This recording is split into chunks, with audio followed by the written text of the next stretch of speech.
ભાવનગરમાં વધુ એક મેગા ડિમોલેશન હાથ ધરવામાં આવ્યું. નવાપરા કબ્રસ્તાનની 3500 ચોરસ મીટર જગ્યા ખુલ્લી કરવામાં આવી. સિટી સર્વે નંબર 76/69ની જગ્યા ઉપર થયેલ દબાણો દૂર કરવામાં આવ્યા. 25મી 30 જેટલા દબાણો તેમજ 2 ધાર્મિક સ્થાનોને પણ દૂર કરવામાં આવ્યા.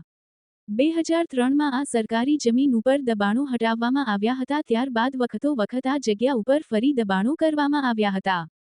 ગેરેજ, ભંગારની દુકાનો અને ધાર્મિક સ્થાનો અને તેની ઓફિસ સહિતના દબાણો દૂર કરાયા. પોલીસના ચુસ્ત બંદોબસ્ત સાથે દબાણવાળી જમીન ખુલ્લી કરવામાં આવી. સિટી સર્વેની ટીમ તેમજ મામલતદારની ટીમ દ્વારા દબાણ હટાવવામાં આવ્યું. દબાણ હટાવવા માટે મનપાની ટીમનો પણ લેવામાં આવ્યો સહયોગ. Ajay Budelia, news 14 Bhavnagar. City survey superintendent Bhavnagar Shivangi Kharadi. Navapara વિસ્તારમાં ડિમોલેશન હાથ ધરવામાં આવ્યું છે. કેટલા મકાન હતા, શું કહેશો? અહીંયા કોઈ મકાન તો હતા નહીં, રેસિડેન્શિયલ વિસ્તાર હતો નહીં, કોમર્શિયલ વિસ્તાર હતું, ગેરેજ ને એવું હતું. અંદાજે 25થી 30 જેવા ગેરેજ અને 1-2 બીજા પાકા કન્સ્ટ્રક્શન હતા.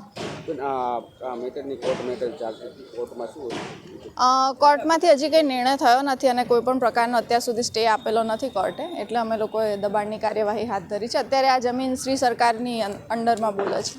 કેટલા ચોરસ મીટર? અંદાજે 3000 ચોરસ મીટર હશે.